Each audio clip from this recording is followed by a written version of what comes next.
Scarlett est une belle et curieuse paléontologue qui se rend illégalement en Iran pour ses dernières recherches. Là, elle rencontre Reza, son guide, et ensemble, ils entrent dans une grotte pour chercher ce que Scarlett cherche, mais ils doivent agir vite car cette grotte est sur le point d'être détruite par une explosion.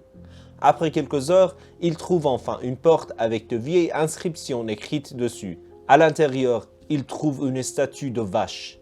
Reza dit qu'ils doivent partir dès que possible car l'opération va bientôt commencer. Mais Scarlett dit que son père a cherché cette statue toute sa vie et que c'est une clé rose et qu'elle doit filmer les inscriptions dessus. Reza s'enfuit et elle commence à filmer et après quelques secondes, on entend un compte à rebours. Elle s'enfuit et sur son chemin, elle voit un homme exécuté dans la grotte et la grotte tombe et elle arrive à peine à Reza.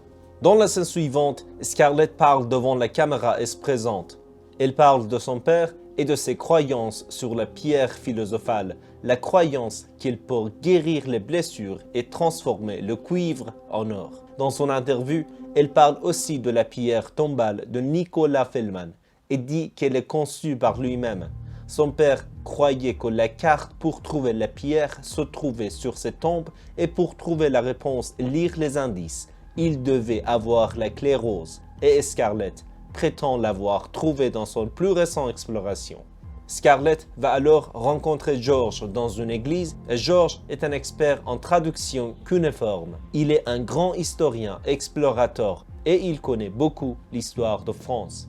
À leur départ, la cloche de l'église brisée depuis près de 284 ans se met à fonctionner et George l'a réparée.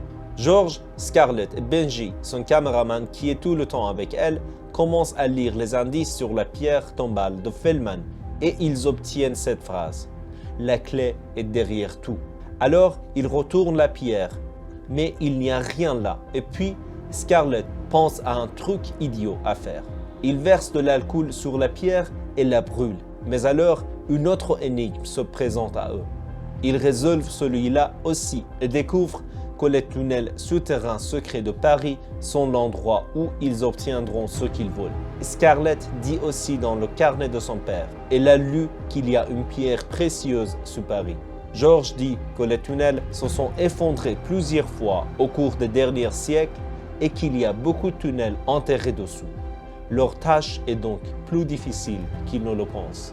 Afin d'entrer dans les tunnels, Scarlett accompagne une visite à l'intérieur. Elle voit beaucoup d'ossements d'humains qui y sont morts auparavant. Elle continue et sur la carte, il y a une entrée qu'il n'y a pas. Un homme est là et lui dit qu'elle doit se rendre au café L et trouver un homme du nom de Papillon et il pourra l'aider. Cette nuit-là, Scarlett amène George et Benji avec elle et se rend au café L pour trouver Papillon. Benji voit une femme mystérieuse la regarder bizarrement, mais on ne sait pas qui elle est et ce qu'elle veut. Il trouve Papillon et Scarlett la convainc de l'accompagner dans le tunnel et quoi qu'ils trouvent, ils partageront. Le lendemain, Papillon apporte les outils nécessaires comme une corde, une lampe de poche, un sac à dos et en plus, il a amené Soxy et Z, deux de ses amis. George ne voulait pas entrer avec eux. Mais tout d'un coup, les flics débarquent et George doit les accompagner. Mais il panique car quelques années plus tôt, il a perdu son petit frère dans ces grottes comme celle-ci. Il continue et la route devient plus difficile au fur et à mesure qu'il avance. Et même à un moment donné, il faut nager. Puis on entend des gens chanter. Benji se met à filmer et c'est encore la femme bizarre qui l'a regardé. Ils continuent et ils arrivent sur un chemin étroit et ils doivent ramper sur les os. Mais les os sont aiguisés et ils doivent être très prudents. Ils entrent tous et Benji reste coincé. Ils essaient de le faire sortir et à la fin, ils réussissent, mais quand ils regardent autour d'eux, ils sont là où ils étaient avant. Papillon dit que c'est un tunnel différent et qu'à partir de là, des choses étranges commencent à se produire. Nous voyons un piano et George dit qu'il avait le piano exact à la maison, mais parce que la touche A4 était cassée, lui et son frère n'ont pas pu terminer leur chanson. Ils le jouent et la même tonalité exacte est également cassée dans celui-ci. Ensuite, nous entendons un téléphone qui sonne et Scarlett la décroche. Et quelqu'un dit « Pourquoi tu n'as pas décroché le téléphone ?»